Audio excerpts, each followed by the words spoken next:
Bonjour à tous.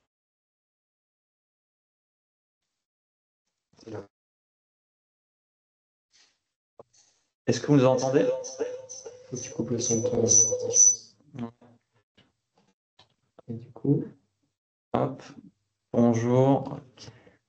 Attendez. On vous entend? Bah, écoutez, parfait. Écoutez, bienvenue à vous pour cette session dédiée à l'annuaire santé. Pour rappel, c'est une session qui est organisée dans le cadre de l'offre innovation de l'équipe accompagnement industriel et écosystème innovant. Aujourd'hui, nous avons le plaisir d'avoir en expert pour vous présenter tout ça, Alexandre Esca et puis Marc Deveau, qui feront plaisir de vous présenter la thématique.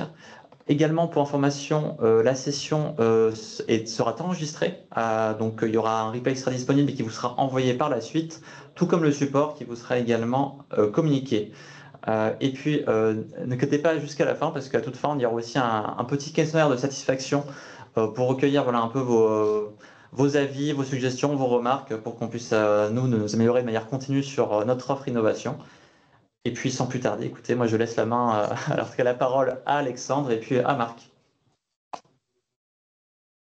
bonjour à tous. Alors peut-être on peut se présenter, Marc, rapidement pour... Ouais. Moi, je suis Marc Devos. Bonjour, et je m'occupe d'accompagnement sur les annuaires dont on va vous parler aujourd'hui, les annuaires de personnes physiques et de structures, d'établissements. Et du coup, Alexandre Esca, et en fait tout pareil, parce qu'on est dans la même équipe. Alors, hop, je sais si ça marche. Vous avez accès à un onglet questions-réponses. Donc, il y aura des temps pour poser des questions aussi, oralement, bien sûr. Mais si vous souhaitez poser des questions par écrit, on va s'efforcer d'y répondre. Et de toute façon, il y aura à la fin, on récupérera toutes les questions, y compris celles qu'on n'aura peut-être pas eu le temps de traiter. Et on essaiera d'en faire un relevé complet qui sera mis à disposition. Voilà. Est-ce que ça marche? Non. Alors attends, hop. Ah, parfait, vas-y, Marc. Ouais, donc l'annuaire santé, qu'est-ce que c'est? C'est l'annuaire de référence de l'État concernant les professionnels et les établissements. C'est RPPS et FINES essentiellement pour ceux qui les connaissent, avec des données qui sont réputées fiables, opposables même, sur l'ensemble du champ santé sociale. Autour de cet annuaire, qui est utilisé déjà par des milliers d'organismes ou d'entreprises, on est là aussi pour accompagner le développement de l'utilisation des données, que ce soit pour les démarches pour se connecter, que ce soit pour comprendre la nature des données qui sont exposées. Voilà, bon, je n'insiste pas, mais c'est notre rôle donc d'accompagner les usages de ces données de référence. À la prochaine. Ouais, donc je l'ai dit, il y a deux blocs, on peut dire, deux dimensions. Il y a d'une part tout ce qui est professionnel, personne physique, donc c'est beaucoup sanitaire et petit à petit un peu de social également, avec, c'est l'annuaire de référence avec les professions de santé, donc notamment les médecins, etc. Et toutes les autres professions en fait, qui sont redevables d'un enregistrement, soit auprès d'un ordre, soit auprès de l'ARS. Et progressivement, on commence à se déployer sur le secteur médico-social, on y reviendra. À côté de ça, nous gérons également à l'ANS le fichier national des établissements sanitaires et sociaux, le FINES, donc un petit peu la même logique. C'est en gros tous les établissements qui sont soumis à une forme de régulation ou d'autorisation, soit côté sanitaire, soit côté social et médico-social, où l'enregistrement se fait en ARS beaucoup et un peu en DRETS, pour le compte des conseils départementaux pour tout ce qui est établissements sociaux. Voilà. Alors, à côté de ça, bien sûr, l'ANS fabrique des cartes. Donc, on a bien sûr agrégé les données concernant les cartes à notre annuaire. Et puis, on publie également les boîtes aux lettres de messagerie MS Santé. Voilà. Donc, on trouve l'ensemble de ces informations à un seul endroit qui s'appelle l'annuaire santé.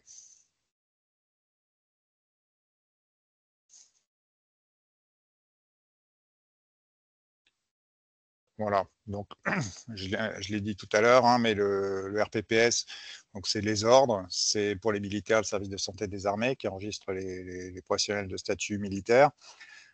Les ARS qui enregistrent plein de petites professions, entre guillemets, hein, donc orthophoniste, assistant de service social et j'en passe.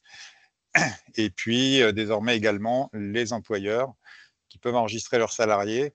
Pour le moment, c'est sur le secteur médico-social ainsi que dans les pharmacies, pour les préparateurs de pharmacie. Et ça, c'est lorsqu'il s'agit de donner une identité numérique, donc avec des moyens d'identification électronique basés sur l'enregistrement RPPS, afin que les professionnels concernés puissent accéder à des services numériques en santé.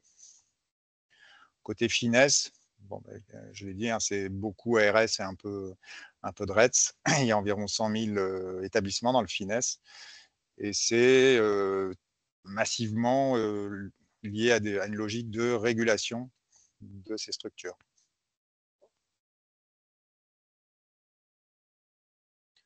N'hésitez pas à poser des questions au fur et à mesure, si vous en avez.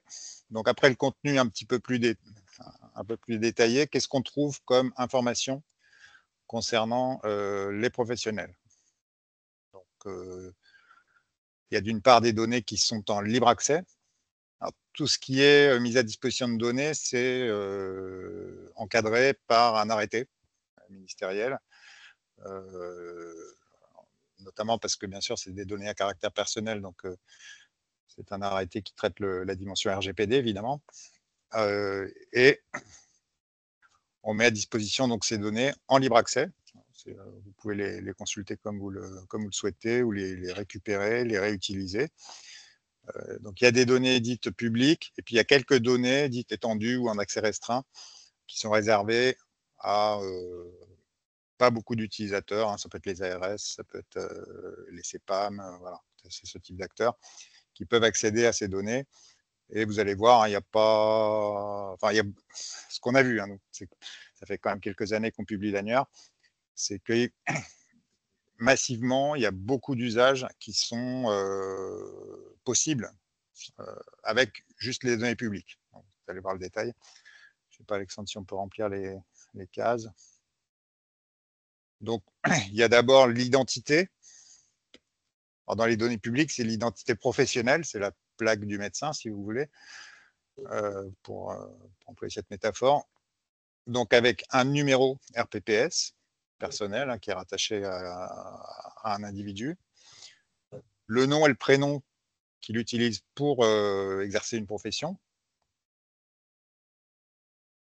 On va trouver alors la profession, bien entendu, la spécialité lorsque ça s'applique, c'est essentiellement pour les médecins, et l'ensemble des lieux d'exercice connus pour le professionnel.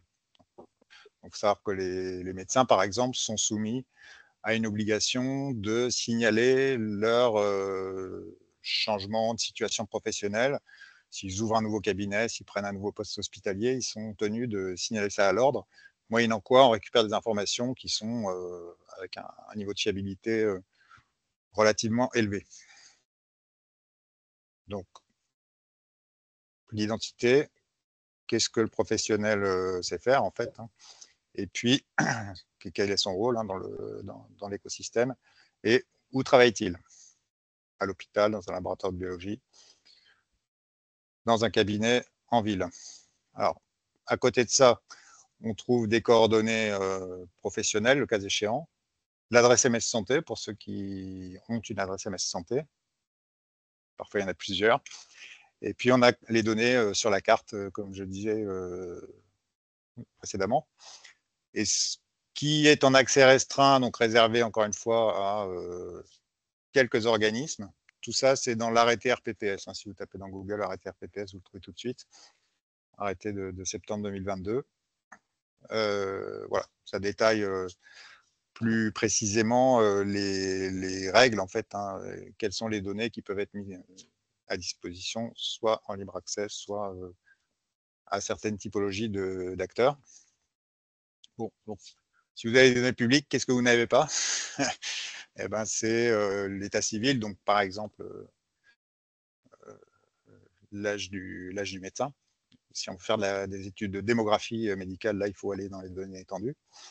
Des coordonnées personnelles, dont l'usage, notamment un mail. Hein, on a un mail pour une grande partie des professionnels, mais c'est vraiment réservé à des usages de type alerte sanitaire. Et voilà, c'est bien entendu pas des coordonnées qu'on peut diffuser librement pour des raisons évidentes.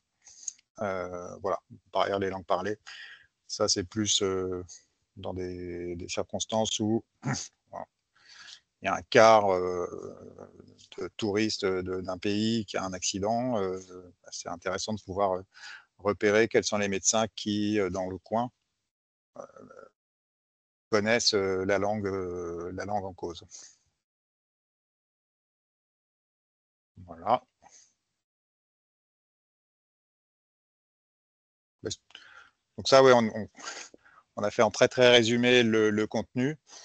Hein, donc professionnel, établissement, essentiellement sur une logique de régulation.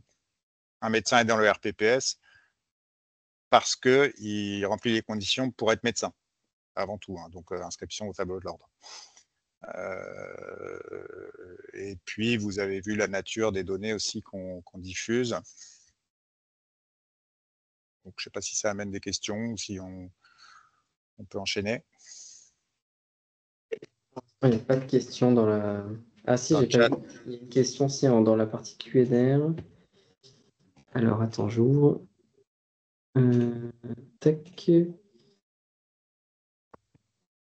Tac. Le référentiel RPPS se base sur la nomenclature de savoir-faire JDV 107, Ouais. mais en établissement, c'est la nomenclature de spécialité TRE G100, spécialité AM qui est exploitée. Ouais. Dans le cadre de l'exploitation de l'annuaire RPPS en établissement de santé, est-il possible d'avoir une correspondance entre savoir-faire et spécialité? Ouais, alors les spécialités AM, on les publie, je dirais pour des raisons historiques anciennes et pas forcément très bonnes, sachant que c'est pas du tout une nomenclature qu'on gère nous à l'ANS et la correspondance non plus. Donc, ça vraiment la source de vérité, y compris quand il y a des incréments hein, ou des modifications, c'est côté assurance maladie. Et donc, alors, il y a différentes, bon, dans la NOS, hein, pour ne pas la nommer, c'est la nomenclature des objets de santé, qui est l'ensemble en fait, des terminologies et nomenclatures que l'ANS met à disposition. Il y a pas mal de jeux de valeurs, notamment, là, dont celui que vous citez, qui donne la liste des codes, professions, spécialités, etc. Au sens RPPS et au sens ordre. Et par contre, on ne fait pas le lien avec la partie assurance maladie. Je ne sais pas si ça répond à votre question. Ça répond à ma question, mais du coup, ça rend le truc beaucoup moins utilisable.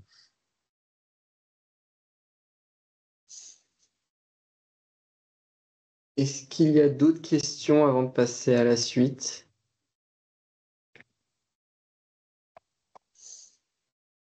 J'ai pas l'impression. Alors, du coup, Marc a présenté sur la partie de l'annuaire les données et la raison d'être de l'annuaire.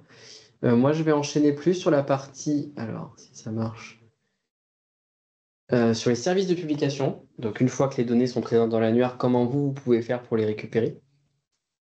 Donc, on va vous détailler les deux façons de faire, sachant que ces deux façons sont libres d'accès et gratuites.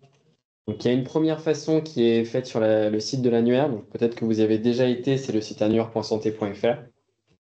où du coup vous avez un moteur de recherche, vous avez une capacité d'extraction, et dessus vous avez du coup la possibilité d'avoir les données publiques et restreintes qu'évoquait Marc. Et l'autre façon qu'on va aussi détailler, c'est le service d'API qui vous permet du coup de traiter ces données, de les récupérer et peut-être de les manipuler par rapport à vos clients de manière peut-être plus simple, qui est une API faite avec la spécification HL7 Fire et qui du coup, elle, n'a que les données publiques. Alors, ce que je vous propose, c'est que je vais d'abord commencer avec l'annuairesanté.fr. Donc, c'est un site web. Donc, vous pouvez y accéder dès maintenant, où dedans, vous avez plusieurs fonctionnalités possibles. Vous avez une première partie qui est peut-être celle qui est celle qui saute aux yeux la première, c'est la barre de recherche. Donc, vous pouvez taper vraiment ce que vous souhaitez pour trouver un professionnel ou un établissement. Donc, ça vous permet de savoir le numéro RPPS, le FINES, voilà, ce genre d'informations en lien avec ce qui est saisi dans les différentes bases. Vous pouvez même faire des recherches détaillées. Je sais que certains l'utilisent pour savoir quels sont l'ensemble, je sais pas, des médecins qui travaillent dans telle zone géographique. Donc ça, c'est quelque chose qui est possible. Vous avez d'ailleurs une carte qui vous permet de vous y retrouver. Donc ça, c'est un peu la première fonctionnalité de ce site. Et la seconde, c'est toute la partie extraction. Donc vous avez plusieurs bases qu'on va détailler juste après. Donc soit des bases qui reprennent les données globales sur l'ensemble de l'annuaire, soit des bases un peu plus spécialisées, notamment celle de la messagerie sécurisée de santé. Donc encore une fois, tout ça est mis à disposition gratuitement, hein, libre d'accès. N'importe qui peut y accéder, particulièrement où il a une connexion Internet. Tout ça est mis à jour aussi quotidiennement, donc notamment si vous allez voir dans la partie extraction, il y a la date de dernière mise à jour. Et vous allez vous en rendre compte à un moment, on va faire bien sûr de la communication autour. Il y a un projet de refonte notamment visuel de l'annuaire. Vous voyez, l'annuaire est un peu vieillissant en termes visuellement parlant et en termes de performance. Et du coup, il y a un travail de fond là-dessus qui est mené pour le remettre un peu à goût du jour. Et du coup, ça va apparaître normalement très prochainement. Il y a encore quelques tests à faire de notre côté.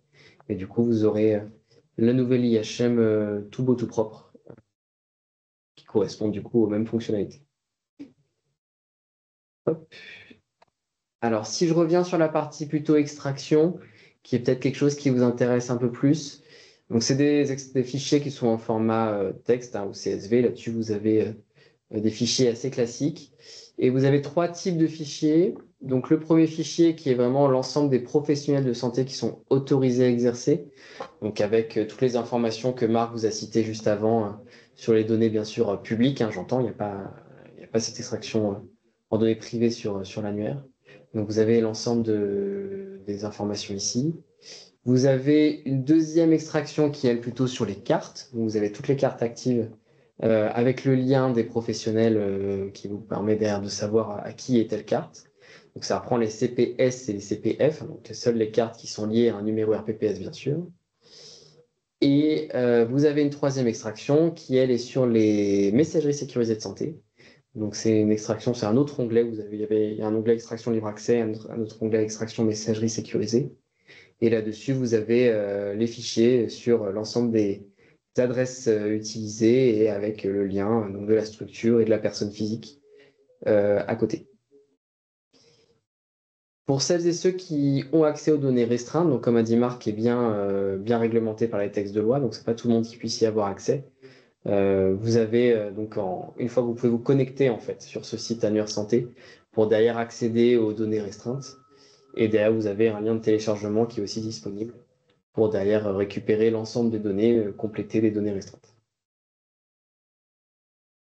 En ajoutant que ces fichiers ils sont accessibles en téléchargement en cliquant dans l'IHM, mais on peut aussi mettre en œuvre une interrogation REST automatique, type Web Service REST.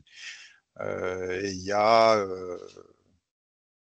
plusieurs centaines d'organismes qui utilisent ce mode d'accès à ces données.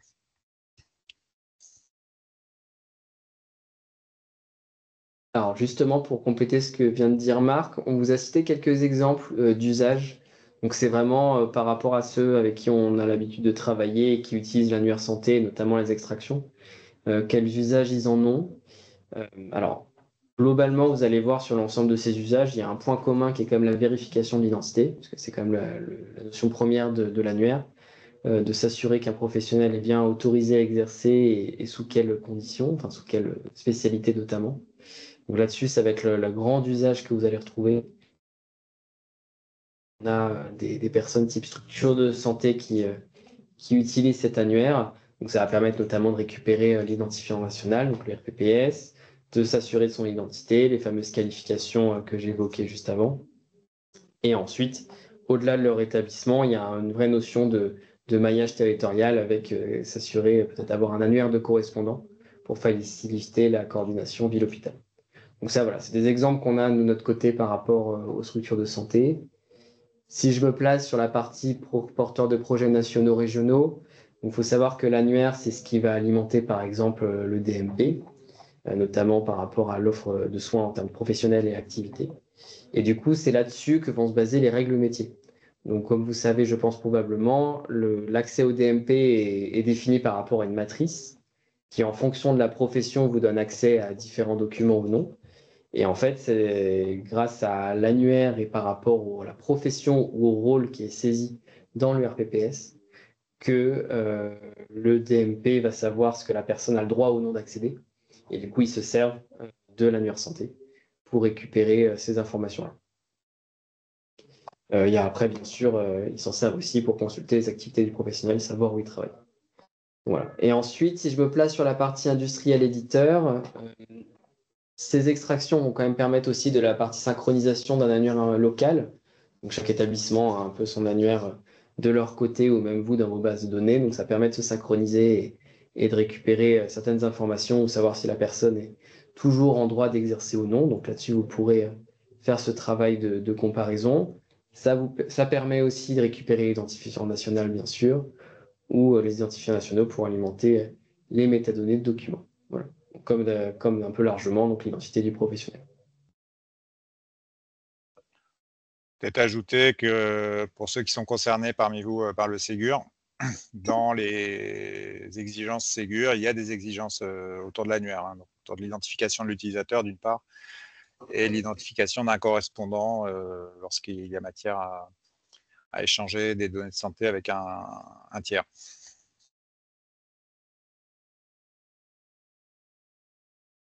Avant de passer sur la dernière partie qui concerne l'API, est-ce que vous auriez des questions sur cette partie-là de publication?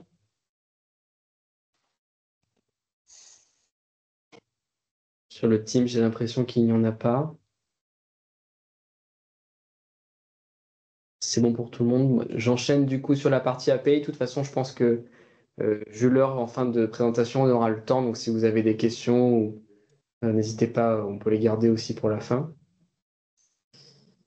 Alors, sur l'API. Alors, au-delà donc de l'IHM, comme on l'a dit, donc il y a une API, donc Fire HL7, qui vous permet du coup de faire ce travail de requêtage, de filtre et de recherche d'informations de manière un peu plus simple, ou en tout cas de manière peut-être un peu plus pratique par rapport à vos outils.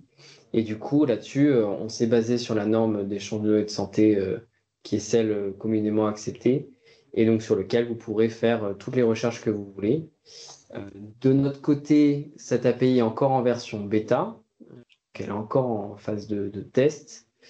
La version finalisée en production va bientôt arriver. Après, pour vous rassurer, il y a quand même un certain nombre d'usages aujourd'hui de cette API. Il y a un peu de tous bords. On a des établissements, on a des éditeurs, mais on a aussi les services nationaux. On a parlé tout à l'heure de mon espace santé du DMP.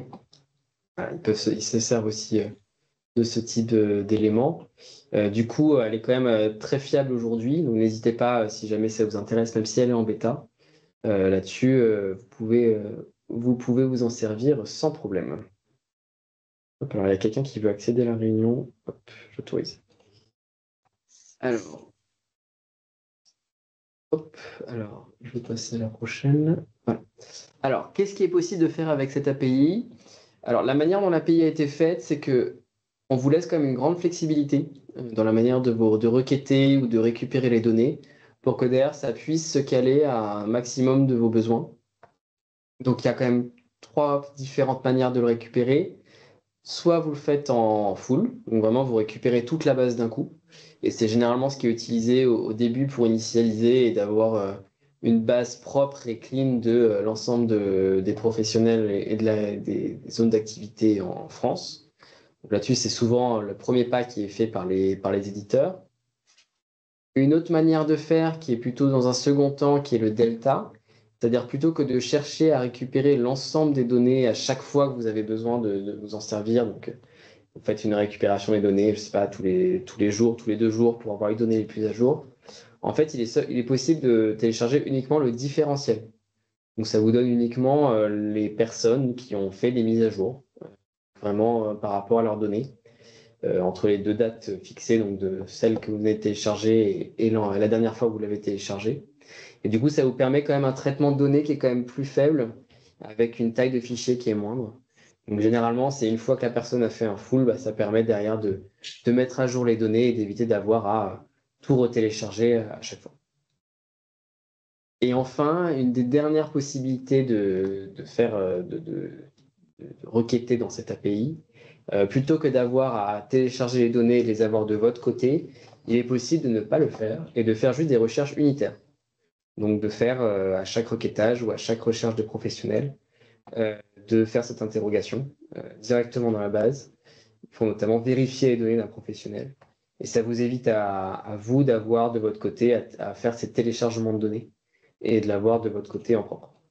Après, je ne pense pas qu'il y ait de bonnes ou de mauvaises solutions. C'est chacun un peu gère comme il le souhaite. On a un peu des cas, différents cas. Donc, en fonction de comment vous souhaitez utiliser les données et par rapport à votre structure, selon certains préfèrent les fichiers de leur côté et d'autres juste des appels unitaires. Sachant que dans tous les cas, il y a des fonctionnalités de filtre qui vous permettent derrière de faire les requêtes que vous souhaitez derrière sur la base de données. Alors, en précisant que l'API a une disponibilité élevée, et ça arrive quand même qu'elle soit interrompue. Hein. Pas très souvent, mais malheureusement, ça arrive de temps en temps. Donc, si on parle d'un cas d'usage qui requiert de pouvoir vérifier telle ou telle information tout le temps, être prudent peut-être dans le choix de la modalité interrogation unitaire à la volée au moment où j'en ai besoin et à ce moment-là seulement. Donc, bon, comme a dit Alexandre, hein, c'est à mesurer au cas par cas en fonction des contraintes et des cas d'usage de l'utilisateur. Et là-dessus, pour la disponibilité de l'API, on a une météo, ouais. un lien qui vous donne la météo, savoir si l'API est disponible ou non à chaque instant. Donc là-dessus, vous aurez aussi les informations et il y a même moyen de mettre en mode un adresse mail de souvenir pour avoir une sorte de newsletter et d'avoir éventuellement des rappels quand il y a justement soit une mise en production, soit une maintenance qui est faite, soit une indisponibilité de l'API. Donc là-dessus, vous pourrez être mis au courant en temps réel si vous le souhaitez par rapport à sa disponibilité. Alors ici, on vous a décrit d'autres exemples qui sont peut-être plus liés à l'API, donc les recherches que vous pouvez faire. De toute façon, vous aurez la présentation après, donc si vous voulez regarder pour potentiellement voir s'il y a un cas d'usage que vous avez qui vous intéresse, qui est listé ici. De manière générale, ceux qui utilisent l'API le font pour des recherches d'informations, hein, comme on l'a dit tout à l'heure, des recherches de vérification d'identité ou de qualification de professionnels. Peut-être quelque chose en plus qu'on a peut-être moins détaillé lors de l'IHM. Il y a aussi les recherches par rapport aux équipements de matériel lourd, savoir un peu comment sont équipées les structures, et ça provient du FINES, qui du coup est pas disponible sur l'IHM. Et après, derrière, le reste, c'est disponible et vous pouvez faire l'ensemble des requêtages que vous souhaitez tant que les données restent dans les données publiques. Donc là-dessus, on vous a listé quelques exemples qui sont des remontées du terrain que vous pourrez consulter ensuite. Alors, la question, j'imagine qu'elle est suivre, c'est mais du coup, comment je fais pour y accéder? Alors, pour accéder à l'API, il y a du coup une démarche de connexion à faire. Donc, il faut notamment récupérer ce jeton d'authentification via une API manager qu'on a de l'autre côté et derrière se connecter à l'API directement en libre accès. Et du coup, pour avoir tous les liens utiles, notamment je pense aux guides d'implémentation, comment les guides d'utilisation, les liens pour accéder à ce fameux API Manager pour demander son jeton d'authentification. Pour cela, il suffit d'envoyer un mail au support de l'ANS. Donc on vous a remis ici le lien du formulaire. Pourquoi on ne donne pas les liens directement? C'est parce que comme la version est encore en mode bêta, nous, ça nous permet de récupérer les adresses mail des utilisateurs. Et du coup, si jamais il y a des communications à faire, soit notamment le moment où elle passera plus en bêta, mais elle sera en production et on aura probablement un certain nombre de communications à vous faire à ce moment-là, ça nous permet d'avoir une liste de diffusion des personnes qui utilisent l'API et derrière pour vous apporter des informations au fur et à mesure. Donc là, par exemple, un exemple très récent, il y a eu des bascules de professionnels d'Adeli vers RPPS et du coup, on a fait un message ciblé à ceux qui utilisent l'API pour informer sur le fait qu'il y a certains professionnels qui avaient un numéro Adeli qui du coup aujourd'hui basculent au RPPS et du coup, ça pouvait avoir un impact sur les requêtages que vous faites. Voilà, donc c'est le type d'informations comme ça qu'on fait et sur lequel il est intéressant pour nous d'avoir cette base d'adresses et qu'on récupère du coup via notre support ici. Et du coup, bien entendu, quand il y a une version finale, en tout cas en production totale, qui devrait arriver d'ici peu et qui du coup vous permettra de manière fiable de récupérer toutes ces informations. Voilà. Je ne sais pas si vous avez davantage de questions sur l'API, même sur l'annuaire au sens large, parce que c'était tout ce qu'on souhaitait vous présenter sur l'annuaire et ses modes de publication. N'hésitez pas, alors je vois Monsieur Boll, vous avez levé la main, n'hésitez pas. Je crois qu'il y a une question à poser par Monsieur Boll. Bon, je l'ai posé par écrit, mais je vais vous la reposer par oral. Le fait de mettre à disposition l'accès à l'annuaire en Flyer, est-ce que ça remet en cause, à plus ou moins court terme, la mise à disposition de l'annuaire en mode fichier? Pas à court terme et probablement pas à moyen terme non plus. On a, je crois, environ 2500 utilisateurs des fichiers. Voilà. Donc, on va continuer, bien sûr, à produire le fichier, je pense, pendant pas mal de temps, de longues années. Parce que nous, l'idée, c'est actuellement, on commence à intégrer le fichier. Et peut-être que demain, la stratégie serait d'intégrer le fichier et de basculer sur le mode API de manière plus ou moins transparente pour nos applicatifs, quoi. Et après, dans le temps, peut-être que de plus en plus, on basculera sur le mode API dans un deuxième temps. Et effectivement, je pense que dans tous les cas, on fera peut-être une recopie en local pour des questions d'accès, de disponibilité, j'en passe les meilleurs. Ouais. Vous êtes dans quel domaine, côté hôpital ou... Alors, moi, on travaille chez Dedalus, on est plusieurs autour de la table. Donc, nous, on est en établissement de santé, effectivement. Donc, nous, l'objectif, c'est, on travaille autant côté DPI que côté gestion administrative, quoi. Donc, les usages sont multiples. Mais c'est vrai que la question que j'ai posée tout à l'heure était plutôt orientée facturation. Mais il y en a plusieurs des usages. Il y a effectivement l'usage de récupérer le médecin en tant que tel, pour récupérer son adresse MS Santé, tout un tas de trucs côté DPI. Mais les deux nous intéressent. Ouais, ok, merci. Oui, en effet, il y a beaucoup d'hôpitaux / éditeurs de solutions hospitalières qui récupèrent le fichier. Le gros usage qu'on avait repéré, c'était annuaire de correspondance, le médecin de ville, pour pouvoir envoyer des comptes rendus, y compris par MS Santé. Oui, c'est effectivement ça. Et en général, il faut une copie. Voilà, parce qu'il faut que... Et l'usage, et là je vais encore vous poser une colle, mais c'est pas votre faute. L'usage, effectivement, c'est essayer de récupérer les médecins de ville, les médecins traitants. Et d'un point de vue gestion du parcours de soins, on a cette obligation d'affecter le médecin traitant. Et le problème, c'est que l'identification du médecin traitant qui nous remonte par les services de l'assurance maladie, c'est derrière. Voilà. On connaît bien le problème. Vous m'avez vu arriver avec mes gros sabots. Voilà, donc, non, mais ça, on a repéré le sujet de longue date, qui a la chaîne, on va dire, administrative et puis la chaîne soins. Et puis dans la chaîne administrative, on parle du médecin traitant avec un numéro AM, et dans la chaîne soins, c'est RPPS, MS Santé. Voilà. On va bien pouvoir recoller les deux ensemble. On comprend bien la possibilité d'efficacité, en fait, hein, que ça permettrait d'obtenir. Mais les numéros AM, c'est à l'assurance maladie. Voilà. Et on peut pas nous les communiquer, ni communiquer des correspondances entre les deux. Et le même principe que sur la spécialité, la question que je vous posais tout à l'heure. On voit bien qu'il y a deux mondes, deux univers. Il y a l'univers assurance maladie et l'univers ordre, médecin et santé, quoi. Ouais. Voilà. Ça me va bien. Merci. Ça s'améliorera peut-être un jour. Hein. Peut-être qu'on fera tomber certaines barrières, mais en l'état, en tout cas, c'est vrai qu'il y a cette rupture qui est pas très satisfaisante. Ouais.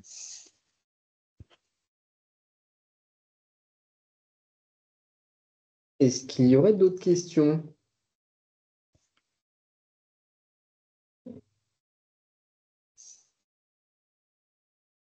J'ai pas l'impression, si tu veux faire ta pub. En effet. Bah, écoutez, merci Alexandre et merci Marc pour cette session vraiment express, mais vraiment voilà, super claire sur l'annuaire santé.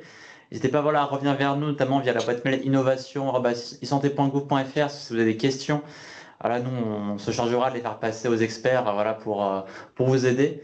Et n'hésitez surtout pas aussi à répondre à notre questionnaire de satisfaction, donc soit en scannant le QR code là sur sa présentation, soit via le lien que j'ai pu transmettre dans le chat, et également à suivre notre nouvelle page LinkedIn qui est dédiée aux entreprises numériques en santé, sur laquelle on va mettre, dès qu'on a des actualités qui pourraient vous intéresser, elles seront publiées sur cette page dès que possible. Et puis, écoutez, je crois qu'on a. J'en profite un petit peu sur cette questionnaire de satisfaction. Parfois, pour nous, en tant que personnes qui font un peu la promotion de l'annuaire, c'est toujours un peu compliqué de savoir qu'est-ce qui intéresse les gens dans les présentations. Et du coup, même en faisant cette présentation, on s'est dit c'était un niveau débutant, donc on a fait vraiment un premier niveau. Donc, n'hésitez pas, si jamais vous avez des besoins un peu spécifiques de présentation ou de questions autour de l'annuaire, ou même au rallonge plus large, puisqu'on fait aussi le RPPS ou le FINES. N'hésitez pas à les indiquer. Je pense qu'il y a peut-être des champs libres dans le questionnaire. Totalement. Donc, n'hésitez pas à l'indiquer là, nous on récupérera et comme ça, nous, potentiellement, on pourra mettre, si vous avez peut-être, je sais pas, un besoin d'un niveau peut-être un peu plus technique, mettre des experts plus techniques aussi autour de la table pour vous faire une autre présentation plus tard. Voilà, n'hésitez surtout pas à l'indiquer. Nous, ça nous aide aussi pour adapter nos discours et adapter les présentations qu'on fait au fur et à mesure. Exactement. Merci Alexandre pour ce complément. En effet, c'est super important pour qu'on puisse faire évoluer l'offre de notre côté et pour en effet les experts puissent présenter les thématiques les plus en phase avec vos besoins finalement. Donc sur plus d'expertise, moins d'expertise, c'est un peu comme ça également qu'il faut voir la chose. Eh bien, peut-être Marc, tu veux peut-être compléter, je ne sais pas. Non, ça nous aide à nous améliorer, quoi. Donc, merci pour ceux qui prendront le temps de faire ce petit questionnaire. Ça prend 3 minutes. Même pas, c'est encore plus rapide. Mais en effet. Écoutez, s'il n'y a pas plus de questions, on va en rester là. En tout cas, donc un replay vous sera communiqué en plus du support. Donc, vous pourrez revisionner cette session via la page YouTube de l'ANS, mais également via le portail industriel. Donc, n'hésitez pas à y faire un tour quand on vous enverra le lien. Et puis, écoutez, je pense qu'il ne nous reste plus qu'à vous dire à toutes et tous, donc passez une très bonne journée et puis à bientôt. Bon après-midi. Merci beaucoup, bon après-midi. Bon après-midi, au revoir. Merci, au revoir, bon après-midi.